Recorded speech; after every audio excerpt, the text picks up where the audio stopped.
9장. 솔로몬이 하나님의 성전과 그의 왕궁을 건축하는 일, 곧 마음먹었던 모든 일을 마친 뒤에 하나님께서 전에 기브온에서 나타나셨던 것처럼 솔로몬에게 다시 나타나셨다.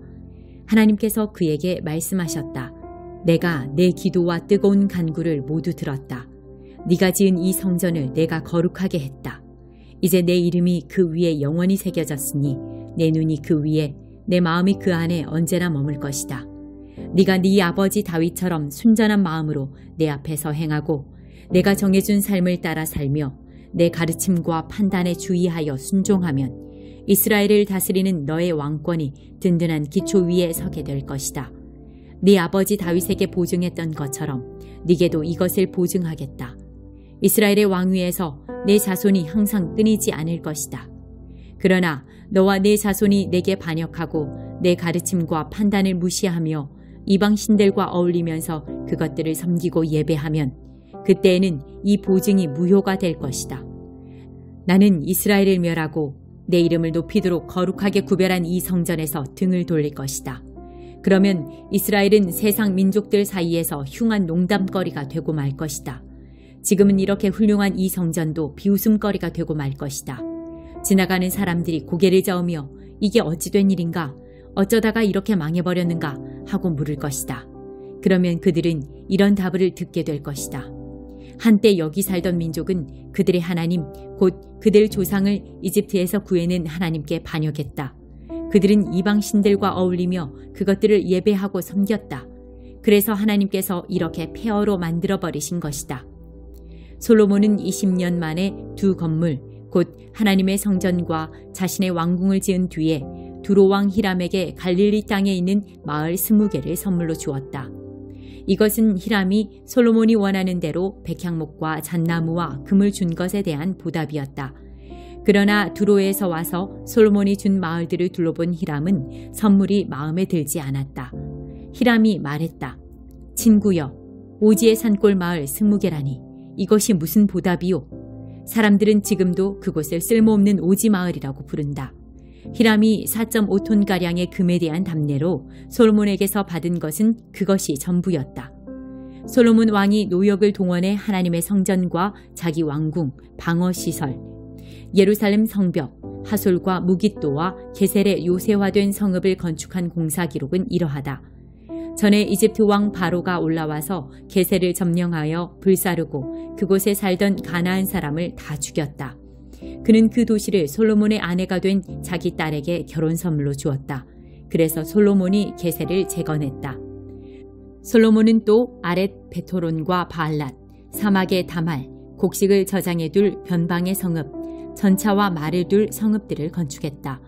예루살렘이든 레바논이든 자기 마음에 드는 곳이면 어디에나 대대적인 건축 공사를 벌였다.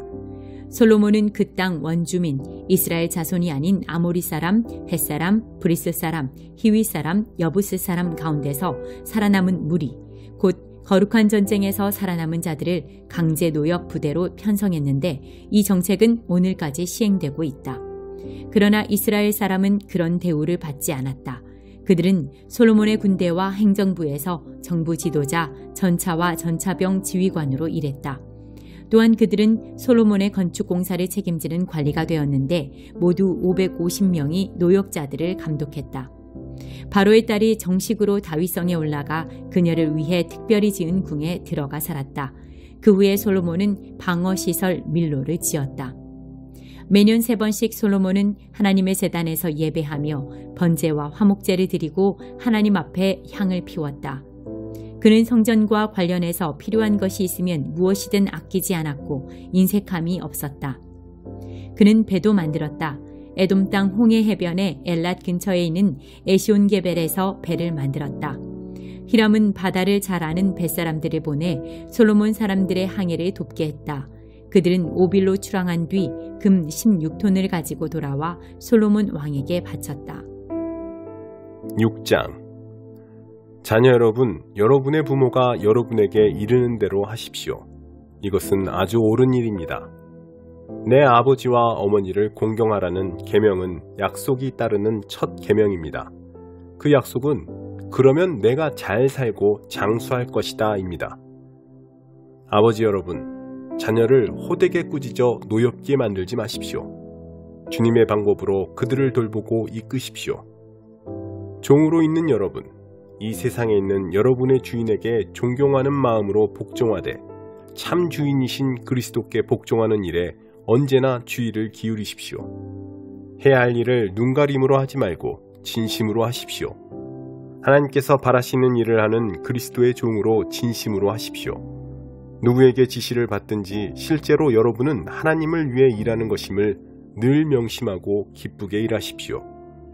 선한 일을 하는 사람은 종이든 자유인이든 상관없이 충분한 상을 주님으로부터 받을 것입니다. 주인된 여러분도 똑같이 하십시오. 부탁이니 종을 학대하거나 위협하지 마십시오. 여러분과 여러분의 종이 섬기는 주님은 하늘에 계신 같은 주님이십니다. 그분은 여러분과 여러분의 종을 차별하지 않으십니다. 마귀와 끝까지 싸우십시오. 이제 마무리하겠습니다.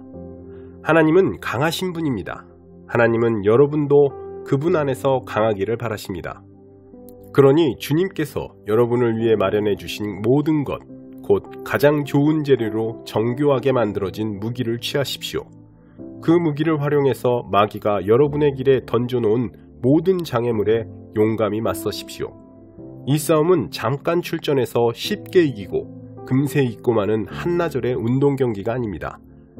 이 싸움은 지구전, 곧 마귀와 그 수하들을 상대로 끝까지 싸우는 사느냐 죽느냐의 싸움입니다. 단단히 준비하십시오. 여러분은 지금 혼자 힘으로 다루기에는 벅찬 상대를 마주하고 있습니다. 도움이 될 만한 것은 무엇이든 취하고 하나님께서 주신 온갖 무기로 무장하십시오. 그러면 싸움이 끝나도 여러분은 승리의 함성을 지르며 여전히 두 발로 서 있을 것입니다. 진리와 의와 평화와 믿음과 구원은 단순한 말 이상의 것입니다. 그 무기들의 사용법을 익히십시오. 살아가는 동안 그 무기들이 필요합니다. 하나님의 말씀이야말로 없어서는 안 될 무기입니다. 마찬가지로 계속되는 이 전쟁에서 기도는 필수입니다. 열심히 오래 기도하십시오. 형제 자매를 위해 기도하십시오. 끊임없이 주의를 기울이십시오. 서로 기운을 북돋아 주어 아무도 뒤처지거나 낙오하는 사람이 없게 하십시오. 그리고 나를 위해 기도하는 것도 잊지 마십시오. 내가 무엇을 말해야 할지 알고 할 말을 제때 용기 있게 말하며 그 비밀을 누구에게나 전할 수 있게 해달라고 기도해 주십시오. 나는 비록 감옥에 갇힌 전도자이지만 이 메시지를 알릴 책임이 있습니다. 이곳에 있는 나의 좋은 벗 두기고가 내가 어떻게 지내는지, 나의 신변에 어떤 일이 있는지를 여러분에게 알릴 것입니다. 그는 참으로 듬직한 주님의 일꾼입니다. 나는 우리의 사정을 여러분에게 알리고 여러분의 믿음을 복돋우려고 그를 보냈습니다. 친구 여러분, 잘 지내십시오. 하나님 아버지와 주 예수 그리스도께서 주시는 사랑과 믿음이 여러분의 것이 되기를 오직 순전한 은혜가 우리 주 예수 그리스도를 사랑하는 모든 이들에게 함께 하기를 바랍니다. 39장 침략자 곡의 멸망. 사람의 아들아, 곡을 대적하여 예언을 선포하여라. 주 하나님의 메시지다. 메색과 두발의 우두머리 고가, 내가 너를 대적한다. 내가 너를 돌려세우고 이끌어내겠다. 너를 먼 북방에서 이스라엘의 산지로 끌고 내려오겠다. 그런 다음 내가 내 왼손의 활을 쳐 떨어뜨리고 내 오른손의 화살을 쳐 떨어뜨릴 것이다. 이스라엘의 산지에서 너와 내 모든 군단과 너와 함께한 모든 자들이 죽임당할 것이다. 내가 너를 실제 뜯어먹는 새와 짐승들에게 먹이로 던져줄 것이다. 너는 넓은 들판에서 살해될 것이다. 내가 말했다. 주 하나님의 포고다. 내가 마곡과 안전하게만 보이는 먼 섬들에도 불을 놓을 것이다. 그제야 그들은 내가 하나님인 줄 알게 될 것이다. 내가 내 백성 이스라엘 가운데 내 거룩한 이름을 드러낼 것이다. 내가 다시는 내 거룩한 이름이 진창에 처박히게 놔두지 않을 것이다. 그제야 문민족은 나 하나님이 이스라엘의 거룩한 이인 줄 알게 될 것이다. 그렇게 될 것이다. 그렇다. 그렇게 될 것이다. 내가 네게 말한 그날에 그 일이 일어날 것이다. 사람들이 이스라엘 도성 밖으로 나와서 크고 작은 방패, 활과 화살, 곤봉과 창을 쌓아놓고 그 위에 불을 지펴 거대한 화톳불을 피울 것이다. 그 불은 7해 동안 계속 타리라. 사람들은 땔감을 구하러 숲에 들어갈 필요가 없을 것이다. 연료로 쓸 무기들이 쌓이고 쌓였기 때문이다. 그들은 자신을 발가벗기던 자들을 발가벗기고 자신을 빈털터리로 만들던 자들을 빈털터리로 만들 것이다. 주 하나님의 보고다. 그날에 내가 이스라엘 안에 곡을 묻을 매장지를 정할 것이다. 바다 동쪽 여행자들의 휴식처에 곡과 그의 폭도 군대를 묻을 것인데 그 거대한 묘지로 인해 여행자들이 지나던 길이 막힐 것이다. 사람들은 그곳을 곡의 폭도라 부를 것이다. 땅을 정결하게 하기 위해 이스라엘이 그 시체들을 다 묻는 데만 7달이 걸릴 것이다. 온 백성이 나와서 그 일을 거둘 것이다. 그 일이 끝나고 내 임무를 마치면 그날은 온 백성의 축제일이 될 것이다. 정결 매장 작업을 전담할 사람들이 고용되고 그들이 나라 전역을 다니며 썩어가는 부정한 시체들을 찾아낼 것이다. 7달이 끝날 즈음에는 대대적인 마지막 수색 작업이 있을 것이다. 뼈 하나라도 발견되면 그 장소에 막대기로 표를 하고 매장인들이 그것을 가져다가 집단 매장지인 곡의 폭도에 묻을 것이다. 그렇게 해서 그들은 땅을 정결케 할 것이다. 사람의 아들아, 주 하나님이 말한다. 새들을 불러라. 들짐승들을 불러라. 소리 높여 외쳐라. 모여서 오너라. 내가 이스라엘의 산지 위에서 너희를 위해 희생 제물 잔치를 열 것이다. 너희는 고기를 먹고 피를 마실 것이다. 기라성 같은 영웅들의 몸을 떼들 것이요 이름 높은 왕들의 피를 마실 것이다. 순양과 어린 양, 염소와 황소, 바산의 가장 좋은 육축들을 먹어치울 것이다. 너희는 내가 베풀 그 희생 제물 잔치에서 배부를 때까지 기름진 살을 먹고 취할 때까지 피를 마실 것이다. 내가 너희를 위해 차릴 그 상에서 말과 기병, 영웅과 온갖 용사들이 배불리 먹을 것이다. 주 하나님의 보고다. 내가 민족들에게 나의 영광을 나타내 보일 것이니 그들 모두가 내 손으로 심판을 행하는 모습을 목도하리라. 그날 이후로 이스라엘은 내가 그들의 하나님인 줄 알게 될 것이다. 그리고 이스라엘이 포로로 잡혀간 것은 그들의 죄 때문이었음을 문 민족이 알게 될 것이다. 이스라엘은 내게 반역했고 그래서 나는 그들에게 등을 돌렸다. 내가 그들을 그들의 원수에게 넘겨주었고 그들은 모두 죽임을 당했다. 나는 죄에 물든 삶을 산 더러운 그들에게 응분의 벌을 내렸다. 나는 등을 돌려 그들을 외면했다.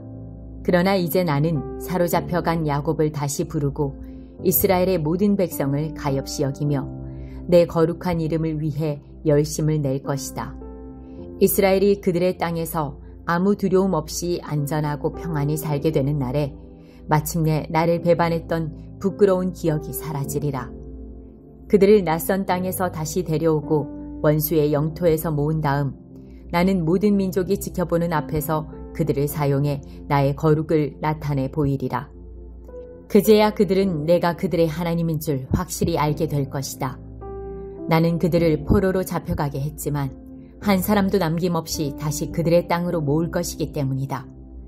나는 이스라엘에 나의 영을 부어 내 생명으로 충만케 하고 다시는 그들에게 등을 돌리지 않을 것이다. 얼굴을 마주하여 그들을 볼 것이다. 주 하나님의 보고다. 90편 하나님의 사람 모세의 기도. 하나님, 주님은 대대로 우리의 안식처이셨습니다. 오래전 산들이 생겨나기 전부터 주께서 땅을 지으시기 전부터 아주 오랜 옛적부터 주님의 나라가 임할 때까지 주님은 하나님이십니다. 우리를 흙으로 돌려보내지 마소서. 내 근원으로 돌아가라 말씀하지 마소서. 참으소서. 주께서는 세상의 모든 시간을 쥐고 계십니다. 천년이나 하루나 주께는 매한가지입니다. 주께는 우리가 아련한 한순간의 꿈에 불과한지요. 해 뜰 때 멋들어지게 돋아났다가 속절없이 베이고 마는 풀잎에 불과한지요. 감당할 수 없는 주님의 진노에 우리는 옴싹달싹 할 수 없습니다. 주께서는 우리의 모든 죄를 놓치지 않으시고 어릴 적부터 저지른 악행을 주님의 책에 낱낱이 기록하셨습니다. 우리가 기억하는 것은 잔뜩 찌푸린 주님의 얼굴뿐입니다. 우리가 받을 대가가 그것이 전부인지요. 우리의 수명은 70 남짓, 운이 좋으면 80입니다. 그렇게 살아서 내놓을 것이 무엇이겠습니까? 고통뿐입니다. 수고와 고통과 묘비 하나가 전부입니다. 누가 그러한 진노를 주님을 두려워하는 자들에게 터뜨리시는 그 노여움을 이해할 수 있겠습니까? 우리에게 제대로 사는 법을 일러주소서. 지혜롭게 잘 사는 법을 가르쳐 주소서. 하나님, 돌아오소서. 언제까지 기다려야 합니까? 이제는 주님의 종들을 온유하게 대해 주소서. 새벽에 깨어 주님의 사랑에 놀라게 하소서. 그러면 우리가 종일토록 기뻐하며 춤추겠습니다. 지금까지 힘든 나날을 주신 만큼 이제 좋은 날도 주소서. 불행이라면 평생 동안 충분히 겪었습니다. 주님의 종들에게 드러내 주소서. 주님의 능하신 모습을, 주님의 자녀들을 다스리시고 그들에게 복 주시는 모습을. 주 우리 하나님, 은혜를 베푸셔서 우리가 하는 일이 잘 되게 하소서. 그렇게 해주소서. 우리가 하는 일이 틀림없게 해주소서.